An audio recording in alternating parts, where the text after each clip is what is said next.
Good morning बच्चे, कैसे हो आप लोग?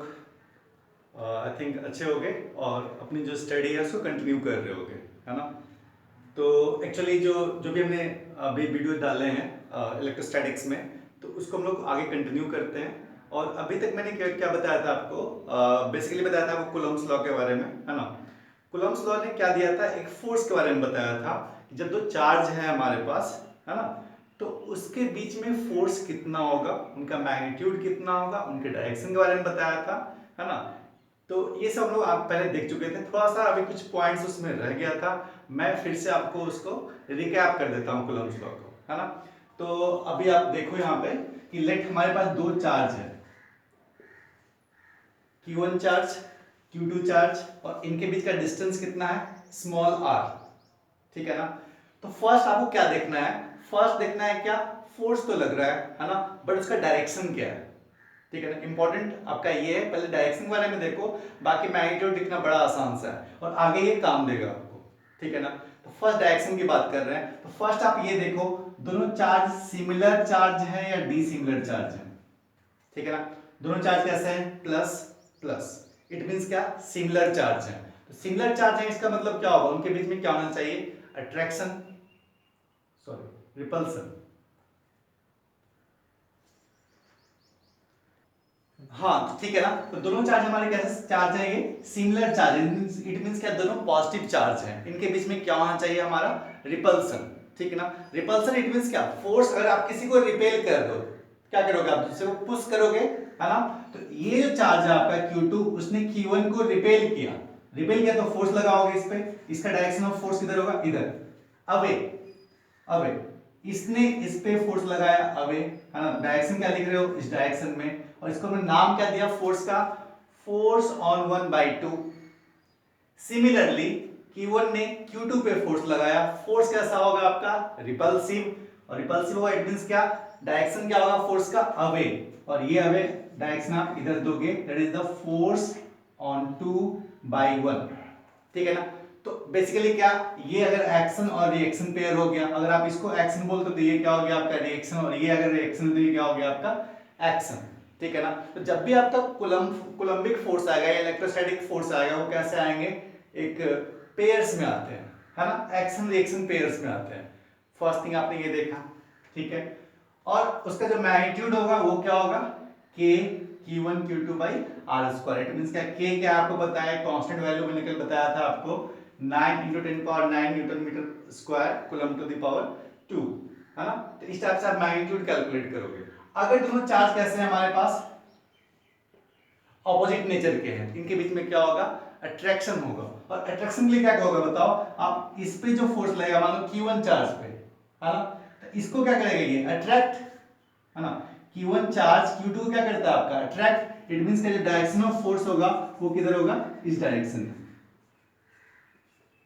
आप अट्रैक्ट कर रहे हो ना किसी को, इट मींस कि आपकी तरफ खींच रहे हो आप, तो डायरेक्शन क्या होगा, ये डायरेक्शन होगा, है ना? सेम Q2 क्या करेगा आपका, Q1 को अट्रैक्ट करेगा, तो फोर्स इस पे जो लगाएगा वो किधर होगा, इस डायरेक्शन में,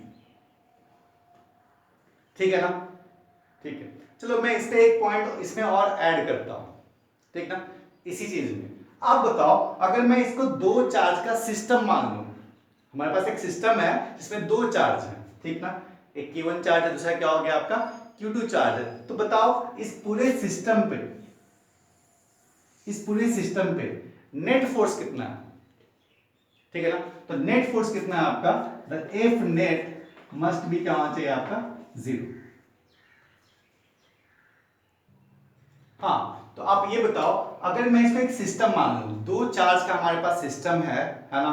तो उस पे चलो इंडिविजुअली इस चार्ज पे फोर्स लग रहा है F12, इस पे इस पे फोर्स कितना है F21, बट बताओ ये नेट फोर्स कितना है इस पूरे सिस्टम पे। अगर मैं एक सिस्टम मान लूं जिसमें हमारे पास दो चार्ज हैं, तो फोर्स इंडिविजुअल है, बट जो नेट फोर्स है वो कितना है आपका, 0, ठीक ना? और अगर आपको पता है ना, आपने पढ़ा था क्या, न्यूटन्स सेकेंड लॉ, ठीक है ना? फोर्स क्या था आपका, rate of change of momentum, है ना? तो अगर आपका फोर्स 0 है, फोर्स 0 इट मींस क्या, rate of change of momentum 0 होगा, ठीक ना? इट मींस क्या, चेंज ऑफ मोमेंटम कितना होगा आपका, जीरो। इट मींस क्या, मोमेंटम चेंज नहीं होगा, इनिशियल मोमेंटम मस्ट बी क्या होना चाहिए आपका, फाइनल मोमेंटम। या पढ़े थे पहले ही मैंने बताया था आपको, शायद मैकेनिक्स से बताया होगा, ठीक है ना। तो ये सारा कॉन्सेप्ट जितने मैकेनिक्स से कॉन्सेप्ट आपने सीखा है सब कुछ आप यूज करोगे कहां पे, यहां पे भी यूज करोगे, ठीक ना। ध्यान से एक बार फिर से मैं रिपीट कर देता हूं, जो ये सिस्टम है इस पे नेट फोर्स कितना है आपका, जीरो। इट मींस क्या, जो मोमेंटम का चेंज होगा वो भी कितना, बिकॉज न्यूटन सेकंड लॉ आपको याद होगा, है ना। तो फोर्स इक्वल टू क्या था आपका, rate of change of momentum. It means क्या, ये कितना आपका जीरो। इट मींस क्या, डेल्टा पी मस्ट बी क्या होना चाहिए आपका, कांस्टेंट, ठीक ना। डेल्टा पी कांस्टेंट होगा तभी तो क्या होगा आपका, rate of change of momentum कितना हो गया आपका, जीरो, है ना। इट मींस क्या, momentum will be conserve. It means your initial momentum must B final momentum, ठीक ना। हाँ, न्यूटन सेकंड लॉ को, सॉरी, ये जो आपका कूलम्ब्स लॉ था उसमें हम लोग और ऐड कर दे रहे हैं, है ना। तो फर्स्ट अभी आपको मैंने बताया था क्या, कंजर्वेशन ऑफ मोमेंटम के बारे में, उस पर मैं अभी क्वेश्चन कराऊंगा, बस थोड़ा सा टाइम है अभी, है ना। अभी देखो, दो चार्ज है ना, और इनके बीच में क्या हो रहा है आपका, रिपल्सन। डायरेक्शन कैसे दोगे ये आपको क्लियर हो चुका है ना। और इनके बीच का डिस्टेंस कितना आपका आर। तो ये इस पे फोर्स कैसे लगाएगा, दोनों का साइन देख लो आप, दोनों का साइन कैसा आपका, पॉजिटिव। इट मींस क्या, ये इसको रिपेल करेगा और ये इसको रिपेल कर रहा है ना। तो डायरेक्शन ऑफ फोर्स आपको समझ में आ गया, मैग्नीट्यूड ऑफ फोर्स क्या होगा वो भी आपको समझ में आ गया, ठीक है ना। अब इसमें एक पॉइंट मैं ऐड कर रहा हूं, हाँ, तो ये देख लिया आपने, है ना। इसमें थोड़ा सा मैं ऐड कर दे रहा हूं। देखो, एक पॉइंट इसमें आपका नया सीख रहे हो आप, ये मान लो कि हमारे पास दो चार्ज है ना। ये क्या आपका Q1, दूसरा चार्ज क्या हो गया आपका Q2, है ना। तो अगर मैं सिर्फ इस चार्ज पे बात कर रहा हूं, है ना, Q1 पे एक फोर्स लग रहा होगा, है ना। Q1 पे एक फोर्स लग रहा है और वो लगाया किसने, Q2 ने, ठीक है। दोनों का साइन देख लो आप, पॉजिटिव पॉजिटिव, ठीक है ना। कैसा होगा फोर्स का डायरेक्शन, अट्रैक्टिव और रिपल्सिव, है ना। तो ये कैसा होगा आपका, रिपल्सिव, क्योंकि दोनों का साइन कैसा है आपका, सेम, है ना। तो फोर्स ऑन 1/2 आपने इधर से लिख दिया, ठीक है। एक थर्ड चार्ज मैं फिर से लेके आ रहा हूं, let that charge is -Q3, ठीक है ना। अब मैं फिर से बस इस पे ही बात कर रहा हूं, ठीक है। Q1 चार्ज पे एक फोर्स लगेगा बाय द चार्ज Q3, ठीक ना। आप ये बताओ ये कैसा फोर्स होगा, अट्रैक्टिव और रिपल्सिव। तो ये जो फोर्स होगा वो कैसा होगा आपका, कैसा होगा आपका, ये अट्रैक्टिव नेचर का होगा, है ना। तो ये फोर्स क्या बताओ, ये जो चार्ज है इस पे कैसा फोर्स लगा रहा है आपका, अट्रैक्टिव। अट्रैक्टिव इट मींस क्या, ये इसको अपनी तरफ खींच रहा है। This is the force on 1/3। देखो, इसने इसको रिपेल किया, धक्का दिया, ये किधर जा रहा है आपका, देखो बाहर की तरफ, धक्का दे रहे हो आप, बाहर की तरफ जा रहा है ना। ये क्या हो गया आपका, फोर्स ऑन 1/2। ये जो चार्ज है वो कैसा आपका, नेगेटिव है ना। और ये चार्ज कैसा है आपका, पॉजिटिव, अपनी तरफ खींच रहा है। ये जो चार्ज है वो इस चार्ज को अपनी तरफ खींच रहा है ना। देखो, डायरेक्शन ऑफ फोर्स मैंने किधर दिया, इस डायरेक्शन में, ठीक है ना। ठीक है, चलो ये समझ में आ गया होगा आपको। इसमें मैं एक पॉइंट क्या ऐड करने जा रहा हूं। देखो, अगर मैं आपको बात करूं कि बताओ Q1 पे जो Q1 जो चार्ज है, हाँ, इस पे फोर्स लगाया किसने, Q2 ने, ठीक है। लेट जो ये फोर्स था वो कितना था आपका, F12। हाँ, तो देखो आप इस पे जो Q1 चार्ज की, हम सिर्फ बात कर रहे हैं Q1 की, ठीक ना। यहाँ पे एक सिस्टम है हमारे पास जिसमें जहाँ पे तीन चार्जेस हैं, है ना। Q1 है, Q2 है, Q3 है। अब हम बात कर रहे हैं फोर्स ऑन Q1, ठीक है ना। फोर्स ऑन Q1 पे फोर्स लगाया किसने, Q2 ने। उस फोर्स का जो मैग्नीट्यूड है वो कितना है आपका, फोर्स ऑन 1/2, ठीक है ना। अब Q1 पे फोर्स लगाया किसने, Q3 ने। इस फोर्स का वैल्यू कितना है, फोर्स ऑन 1/3, ठीक है ना। अब मैं आपको ये बता दे रहा हूं, जो फोर्स ऑन 1/2 है उस पे कोई भी इफेक्ट थर्ड चार्ज का नहीं होगा, ठीक है ना। ये जिस फोर्स के साथ इसको अट्रैक्ट कर रहा है या रिपेल कर रहा है उस फोर्स में इसका कोई रोल नहीं है, ठीक ना। अगर इनके बीच का डिस्टेंस मैं ले लूं r या r1, है ना, और इनका जो चार्ज का मैग्नीट्यूड होगा Q1 Q2, ठीक ना, तो फोर्स निकालोगा K Q1 Q2 by r square. उस फोर्स पे इस थर्ड चार्ज का कोई रोल नहीं है, इट मींस क्या जितना ये अट्रैक्ट कर रहा था या रिपेल कर रहा था वो क्या होगा आपका जो थर्ड चार्ज होगा उससे क्या होगा ये इंडिपेंडेंट होगा, है ना। Same for this charge. हाँ, but the net force on this charge will change, है ना। अगर आप बात करोगे Q1 पे तो Q1 पे कितना फोर्स लग रहा है आपका, अगर मैं बात करूं Q1 पे तो Q1 पे हम लोग फोर्स ले रहे हैं F नेट, ठीक ना। नेट फोर्स ऑन Q1 ये कितना होगा आपका, that is the vector sum of F12 plus vector sum of F13, ठीक है ना। सिंपल सी बात है, आप पूरा इलेक्ट्रोस्टैटिक्स पढ़ रहे हो, इट मींस क्या वेक्टर पढ़ रहे हो और कुछ नहीं पढ़ रहे हो, ठीक ना। क्योंकि यहाँ पे आप पढ़ क्या रहे हो, फोर्स पढ़ रहे हो। Force is a vector quantity. यहाँ पे आप सिंपल ऐड नहीं करोगे, इसने लगाया कितना 2 न्यूटन, इसने कितना लगाया 3 न्यूटन, 2 + 3 = 5, दैट इज रॉन्ग, है ना।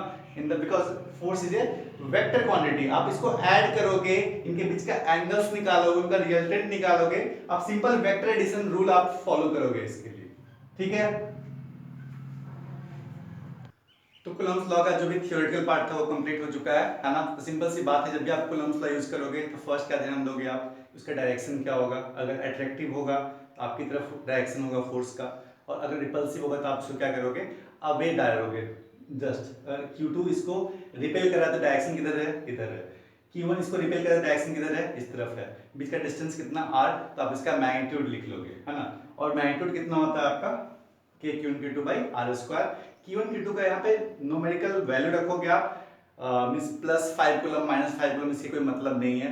ये बस आपको ये डिसाइड करेगा कि आपका डायरेक्शन ऑफ फोर्स किस डायरेक्शन में होगा, है ना।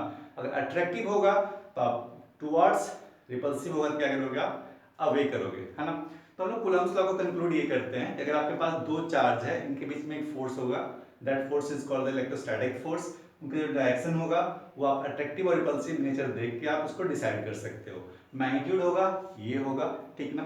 और जब भी आप चार्ज है आपके पास, मान लो Q1 Q2 चार्ज ये है ना, तो जिस लाइन पे ये चार्ज रखा हुआ है ना, तो फोर्स भी उसी डायरेक्शन में होगा, चाहे इस डायरेक्शन में हो चाहे इस डायरेक्शन में हो, इसी लाइन पे होगा। इसलिए इसको हम नाम दिए सेंट्रल फोर्स, ठीक ना। सेंट्रल फोर्स हमेशा क्या होता है, उसी लाइन पे एक्ट करता है जिस लाइन पे वो चार्ज या पार्टिकल या फिर मान लो जो भी सब्सटेंस है वो रखा हुआ है ना। तो इसलिए हम बोलते हैं इलेक्ट्रोस्टैटिक फोर्स कैसा, आपका एक सेंट्रल फोर्स है, एक एक्शन रिएक्शन पेयर है ना। और ये इक्वल अमाउंट ऑफ फोर्स लगता है, जैसे जितना फोर्स अगर ये इस पे लग रहा है 2 न्यूटन, तो इस पे भी कितना लग रहा होगा, ये 2 न्यूटन। चाहे वो अट्रैक्टिव हो या रिपल्सिव हो, अमाउंट ऑफ फोर्स जो लगेगा दोनों चार्ज पे वो कितना होगा आपका, सेम, है ना। और अगर मैं नेट फोर्स बात करूं इस पूरे सिस्टम पे, नेट फोर्स कितना होता है इस पे, 0। इट मींस क्या, मोमेंटम क्या होगा, कंजर्व, है ना। इट मींस क्या, जो इनिशियल मोमेंटम होगा वो कितना होगा आपका, फाइनल मोमेंटम के बराबर, ठीक है। तो अभी मैंने जो प्रॉपर्टीज बताया था आपको, उस पे एक क्वेश्चन दे रहा हूं, है ना। क्वेश्चन आपका ये है, लेट अगर आपके पास दो चार्ज है, एक चार्ज आपके पास +4 कूलम का, सेकंड चार्ज आपके पास +2 कूलम का, है ना। दो चार्ज है आपके पास +4 कूलम एंड +2 कूलम, है ना। और ये किसी भी डिस्टेंस पे रखा हुआ होगा, है ना। तो फाइनली हमने इनिशियली हमने क्या किया, दोनों चार्ज को पकड़ के पास में रखा, है ना। और इनिशियली कैसा है चार्ज, रेस्ट में, ठीक है। दोनों आपने होल्ड करके रखा हुआ है, फिर आपने छोड़ दिया, तो फाइनली क्या होगा, ये दूर जाएंगे, है ना, क्योंकि इसमें क्या होगा आपका रिपल्सन, है ना। दोनों में क्या होगा आपका रिपल्सन, ठीक है। तो इनिशियली क्या था, दोनों चार्ज को हमने क्या किया, आपस में होल्ड किया। दोनों चार्ज कैसे हैं, दोनों पॉजिटिव चार्ज हैं, उसको मैंने होल्ड कर रखा है। इट मींस क्या, वो इनिशियली किस में है, वो रेस्ट में, ठीक है ना। फिर मैंने क्या किया, उनको छोड़ दिया फ्री, है ना। तो आपस में क्या रहा होगा, रिपल्सन रहा होगा। तो रिपल्सन का क्या होगा, जो +2 कूलम चार्ज था उसकी जो वेलोसिटी हो गई वो कितनी है, 10 मीटर पर second. Then you have to find the velocity of 4 coulomb, find the velocity of the 4 coulomb when you release the charge, ठीक है ना।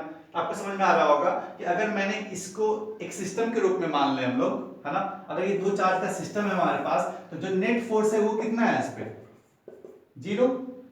नेट फोर्स इज 0 ना ऑन द सिस्टम, बिकॉज ये इसको रिपेल कर रहा होगा, एक फोर्स लगाया होगा, ये इसको रिपेल कर रहा होगा, फोर्स लगाया होगा, है ना।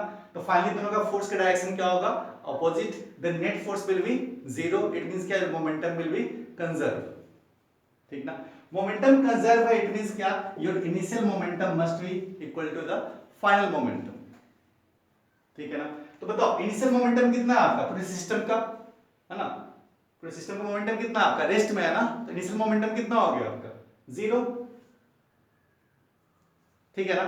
तो बेसिकली क्या, और फाइनल मोमेंटम कितना लिखोगे आप, चार्ज का वैल्यू लिखोगे आप 2 × 10, है ना, और इसमें क्या लिखोगे आप, माइनस लिखा क्यों, क्योंकि देखो इसकी वेलोसिटी किधर है, इस तरफ, तो अगर आप इस डायरेक्शन को आप पॉजिटिव ले रहे हो तो इस डायरेक्शन क्या लोगे आप नेगेटिव, तो ऑब्वियस है ना, दोनों में क्या हो रहा है आपका रिपल्सन हो रहा है ना, तो रिपल्सन इट मींस क्या, ये चार्ज किधर जाएगा आपका अवे जाएगा, है ना, तो इसके डायरेक्शन में क्या लोगे आप, अगर इसको आपने पॉजिटिव लिया तो इसको क्या लोगे आप नेगेटिव लोगे, तो फाइनली क्या करोगे आप 0 = 2 × 10 - 4 × v, तो v का वैल्यू लिखोगे आप कितना 5 मीटर पर सेकंड। इट मींस क्या, अगर आप दो चार्ज है आपके पास और अगर आप इनिशियली क्या किए उसको होल्ड करके रखे हो, इट मींस क्या वो रेस्ट में है, अगर आपने छोड़ दिया तो क्या होगा उनके बीच में रिपल्सन होगा, और एक चार्ज जा रहा है किससे 10 मीटर पर सेकंड से, सेकंड चार्ज की वेलोसिटी कितनी होगी वो कैलकुलेट कर सकते हो, है ना। तो ये कॉन्सेप्ट आप यूज कर पाओगे, है ना, इलेक्ट्रोस्टैटिक्स में भी मैकेनिक्स के कुछ कंसेप्ट तो आप प्रॉपर आप रिवीजन करते रहो, है ना, तो फिर आप यूज कर पाओगे, ठीक है। तो इसका मतलब ये कि जो आप कूलम्ब्स लॉ यूज करोगे, है ना, तो बेसिकली क्या कुछ भी नहीं कर रहे हो आप, फोर्स पे काम करोगे, है ना, और फोर्स में क्या करना होगा आपको, उसका सम करना होगा फोर्स को, है ना। सम कैसे करोगे, force is a vector quantity, it means क्या, जैसे हम लोग वेक्टर्स को ऐड करते हैं, सारा कुछ आपको वही करना होगा, है ना। तो अच्छा रहेगा आप एक बार वेक्टर के कॉन्सेप्ट को आप जाके यूज करो, देख लो आप नोट्स में, पहले के नोट्स जो भी है आपके पास। और सबसे सिंपल जो बात है मैं वो बस एक बार रिपीट कर दे रहा हूँ, अगर हमारे पास दो फोर्स है ना, मान लो ए और बी, है ना, उनके बीच का एंगल कितना है थीटा, तो इनका जो रिजल्टेंट निकालना होगा आपको, जो कि हमेशा करना होगा, इसके दो मेथड्स थे, ठीक ना। फर्स्ट क्या करो आप इसे कंपोनेंट्स में ब्रेक कर दो, है ना, जो मैंने बता रखा था पहले आपको, ठीक है, और फिर सिंपली आप उनको ऐड करके फिर रिजल्टेंट निकालो। एक बार जाके आप नोट्स को फिर से देखना वेक्टर का, और मैं क्वेश्चंस बनाते समय मैं इसको रिपीट कर दूंगा, ठीक है। और डायरेक्टली हम लोग अगर सिंपल दो वेक्टर्स को ही ऐड करना है, सिंपल आप फॉर्मूला यूज कर लो, √a² + b² + 2ab cos theta, where theta is the angle between them, ठीक है। अब क्या है, कुछ क्वेश्चंस मैं कराऊंगा इलेक्ट्रोस्टैटिक्स में जिसमें सीरीज का रोल होगा, है ना। कुछ मैथमेटिक्स वाले बच्चे मतलब जो बायो पढ़ रहे हैं उनको मैथमेटिक्स का कुछ अभी नहीं पता होगा या फिर भूल गए होंगे, वो लोग इसको ध्यान से नोट कर लें, है ना। ये क्या आपका, अगर ये नंबर सीरीज है, एडिशन आप कर रहे हो, है ना, n नंबर्स को 1 + 2 + 3 अप टू n क्या होगा 100 जो भी हो सकता है ना, तो इनका जो सम होता है वो क्या होगा आपका n × n+1/2, ठीक ना। अगर आप नंबर्स को ऐड कर रहे हो जो स्क्वायर के फॉर्म में हो, इट मींस क्या 1² + 2² + 3² + अप टू n², इसको क्या करोगे आप, इसका जो फॉर्मूला होता है समेशन का वो क्या होगा आपका n × n+1 इंटू क्या 2n+1/6। अगर इनका क्यूब का सम हो, है ना, तो फॉर्मूला यूज करोगे आप क्या, इसी का स्क्वायर कर देना है, जो सिंपल लोग यूज कर रहे हैं ना उसका स्क्वायर कर देना, इट मींस क्या n × n+1/2 का स्क्वायर, है ना, इसको हम लोग यूज करेंगे। अच्छा तो आप क्या ना कुछ क्वेश्चंस देखोगे आप, सिंपल जो स्टार्टिंग बुक होता है ना, उसमें कुछ क्वेश्चंस मिलेंगे आपको क्वांटाइजेशन ऑफ चार्ज पे, है ना। क्वांटाइजेशन ऑफ चार्ज मैंने आपको पढ़ाया था, क्वांटाइजेशन ऑफ चार्ज क्या था आपका Q = Ne, है ना। इट मींस क्या, अगर कोई बॉडी पे चार्ज है या कोई बॉडी चार्ज ट्रांसफर कर रहा है, एक बॉडी से दूसरे बॉडी में चार्ज ट्रांसफर हो रहा है, किसी भी बॉडी पे अगर चार्ज एग्जिस्ट करता है तो वो चार्ज हमेशा क्या होगा इलेक्ट्रॉनिक चार्ज के मल्टीपल्स में होंगे, है ना। इट मींस कि अगर आपके पास चार्ज है तो कितना होगा आपका, ये 1 इलेक्ट्रॉन के चार्ज के बराबर हो सकता है, 2 इलेक्ट्रॉन के चार्ज के बराबर हो सकता है, या फिर 100 इलेक्ट्रॉन के बराबर हो सकता है ना। कभी भी ये फ्रैक्शंस में नहीं होगा, never, it will be never 1.5 e, कभी आपका 2.5 e, ऐसा कुछ कभी नहीं होने वाला है ना। n का वैल्यू हमेशा किस में होंगे, इंटीजर्स में होंगे, ठीक ना। ये था आपका quantitation of charge. It means क्या, अगर आपके पास चार्ज a से b में जा रहा है या b से a में आ रहा है, चाहे चार्ज पॉजिटिव हो या नेगेटिव हो, जब भी इसका जो मैग्नीट्यूड होगा वो हमेशा क्या होगा n के मल्टीपल, इलेक्ट्रॉनिक चार्ज के मल्टीपल्स में होंगे, है ना। जैसे हम लोग कुछ एग्जांपल्स देख रहे हैं इसके, कि मान लो अगर मैं ऐसा बोलूं कि एक बॉडी है मान लो A, है ना, एक बॉडी है, इस पे चार्ज है, चार्ज कितना है आपका, दिस वन, ये मान लो माइनस में रहा होगा, इलेक्ट्रॉन्स की बात कर रहे हैं हम लोग, है ना। और इलेक्ट्रॉन अगर पॉजिटिव इट मींस कि आप प्रोटॉन बोल सकते हो, ठीक है ना। अगर मैं आपको ये बोलूं कि अगर हमारे पास एक बॉडी है ए और इस पे चार्ज रखा हुआ है दिस मच चार्ज, है ना, तो कितना इलेक्ट्रॉन है इसके पास, तो आप क्या करोगे, अगर आपको इलेक्ट्रॉन्स निकालना है तो आप क्या करोगे, सिंपल से फॉर्मूला यूज करो, Q equal to N E, है ना। चार्ज कितना गिवन है आपका 1.28 into 10 power minus 19 coulomb equal to क्या n इनटू क्या इलेक्ट्रॉनिक चार्ज, ठीक ना। तो यहां से लाओगे आप n का वैल्यू, n कितना आ जाएगा आपका 6। इट मींस क्या, अगर इस बॉडी पे चार्ज आया होगा, है ना, ये चार्ज एग्जिस्ट करता है कितना, दिस मच चार्ज, ठीक ना, कहीं से भी आया होगा, तो आया होगा किसके टर्म्स में, इलेक्ट्रॉन्स के टर्म में।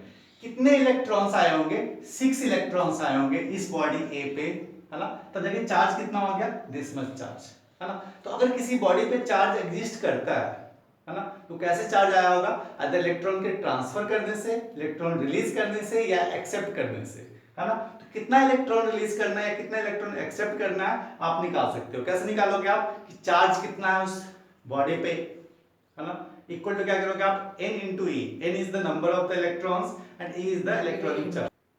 अच्छा यहाँ पे ये जो 19 था ना वो गलती से हो गया था, ठीक है, ये 18 है ना, यहाँ भी 18 है, तो n का वैल्यू कितना आएगा 6। इट मींस कि आप सिंपल सी बात ये समझो, है ना, जब भी चार्ज किसी बॉडी पे है वो चार्ज हमेशा कैसे आया होगा, अदर इलेक्ट्रॉन रिलीज करने से या इलेक्ट्रॉन एक्सेप्ट करने से। कितने इलेक्ट्रॉन रिलीज किया या कितना इलेक्ट्रॉन एक्सेप्ट किया, कैसे निकालोगे आप, सिंपल क्या करोगे आप, टोटल चार्ज को इक्वेट करोगे किससे, इलेक्ट्रॉनिक चार्ज के मल्टीपल्स के बराबर, Q equal to N E, और n यहां से निकल के आएगा, ठीक है। हाँ अच्छा देख लो फिर से, है ना, कि इस पे अगर आपका चार्ज किसी बॉडी पे है और दिस मच चार्ज है तो कितना इलेक्ट्रॉन आया होगा, अगर ये नेगेटिव चार्ज होगा तो इलेक्ट्रॉन आया होगा, अगर ये पॉजिटिव चार्ज होगा तो इलेक्ट्रॉन यहाँ से रिलीज हुआ होगा। कितने इलेक्ट्रॉन्स एक्सेप्ट किया या रिलीज किया आप निकाल सकते हो, कैसे, सिंपल ये फॉर्मूला से Q equal to N E, जहाँ पे n का वैल्यू कितना होगा तो कैलकुलेट करोगे, यहाँ पे 8 आ जाएगा, है ना। दिस मच चार्ज है किसी बॉडी पे तो n का वैल्यू कितना होगा, कितने इलेक्ट्रॉन्स उस पे आए होंगे या गए होंगे। अगर इलेक्ट्रॉन आया होगा, है ना, तो चार्ज कैसा होगा, नेगेटिव। अगर इलेक्ट्रॉन रिलीज किया होगा तो चार्ज कैसा होगा आपका, पॉजिटिव, है ना। तो चार्ज नंबर ऑफ इलेक्ट्रॉन्स अगर आपको निकालना होगा, कितने इलेक्ट्रॉन आए कितने इलेक्ट्रॉन रिलीज हुए, तो आप कैसे करोगे, Q equal to N E formula से, और यहाँ से आप n निकाल लोगे, है ना, और n कितना है आपका 8, ठीक है। नेक्स्ट पे देखो, अगर मान लो कोई बॉडी है और आपसे पूछ रहा है बताओ इस पे ये दिस मच चार्ज है, Q चार्ज है, Q आपका लेट माइनस में ही है, यहाँ पे माइनस चार्ज है, तो बताओ कितने इलेक्ट्रॉन्स इस पे रहे होंगे, ये क्या ये चार्ज पॉसिबल है, ठीक है ना। चार्ज पॉसिबल है या नहीं है, कैसे करोगे आप, Q equal to N E, है ना, Q का वैल्यू कितना दिस मच, अच्छा ये माइनस साइन लिखने की जरूरत नहीं है, माइनस मींस अंडरस्टूड है, वो इलेक्ट्रॉन उस पे आया होगा, है ना। 2.48 into 10 to the power minus 18 equal to क्या n into 1.6 into 10 power minus कितना 19, ठीक है। और n का वैल्यू देखोगे आप यहाँ पे कितना है आपका ये 15.5। इट मींस क्या ये कभी पॉसिबल है क्या, n का वैल्यू जब भी आएगा वो किस में होगा, इंटीजर्स में। तो ऐसा कोई चार्ज किसी बॉडी पे हो ये पॉसिबल है ही नहीं, ठीक है ना। तो ट्रांसफर ऑफ चार्ज पे एक क्वेश्चन हम लोग फिर से ऐड करते हैं इसमें, है ना, कि मान लो एक एग्जांपल लेते हैं हम लोग, है ना, कि हमारे पास दो मटेरियल है अपने पास। मान लो फर्स्ट मटेरियल इज पॉलीथीन, है ना, प्लास्टिक का एक मटेरियल है, प्लास्टिक का सिंबल हमारे पास। और सेकंड क्या है हमारे पास, एक क्लॉथ है, उलन क्लॉथ है हमारे पास, ठीक ना। दोनों को पास में लाया, दोनों कैसे हैं, अनचार्ज बॉडी है। अनचार्ज इट मींस कि अनचार्ज मींस समझ में आ रहा होगा, दोनों के पास जितने नंबर ऑफ इलेक्ट्रॉन है उतने नंबर ऑफ प्रोटॉन है ना, इलेक्ट्रॉन अभी भी है उसके पास। दोनों को लिया हमने, रब किया इस टाइप से, ठीक ना। रब करने से क्या हो गया कि जो उलन क्लॉथ था, है ना, इसने इलेक्ट्रॉन रिलीज किया और इलेक्ट्रॉन गया कहां पे, पॉलीथीन पे, ठीक ना। इलेक्ट्रॉन यहां से रिलीज हुआ तो ये कैसे चार्ज रहा होगा, ये प्लस चार्ज हो गया होगा, है ना, और ये चार्ज कैसा रहा होगा, ये माइनस चार्ज, ठीक ना। और इस पे जो चार्ज डेवलप किया वो चार्ज कितना डेवलप किया, दिस मच। नेगेटिव चार्ज है, चार्ज का मैग्नीट्यूड कितना है आपका 2 into 10 to the power minus 7 coulomb, ठीक है। क्वेश्चन आपसे ये पूछ रहा है बताओ, अच्छा ये बताओ अगर आपका इलेक्ट्रॉन गया किसी बॉडी से, फर्स्ट बॉडी से सेकंड बॉडी पे, तो अगर इलेक्ट्रॉन गया कुछ ना कुछ इलेक्ट्रॉन का मास भी तो रहा होगा ना, ठीक है। तो अगर बात बताओ, अगर मान लो एक चेयर है, चेयर पे 5 मतलब एक लोग बैठा हुआ है, और अगर वो वहां से बैठकर कहीं और चला गया, वहां से उठा और कहीं और गया, तो अगर वो गया तो इट मींस क्या उसका मास भी तो वहां चला गया ना। तो सिंपल सी क्वेश्चन आपका ये है कि बताओ अगर ये ट्रांसफर ऑफ इलेक्ट्रॉन हुआ होगा, है ना, कितना मास, है ना, कितना मास ट्रांसफर हुआ किससे, वुलन क्लॉथ से पॉलीथीन पे, ठीक ना। क्वेश्चन आपसे पूछ रहा है बताओ कितना मास ट्रांसफर हुआ इन टर्म्स ऑफ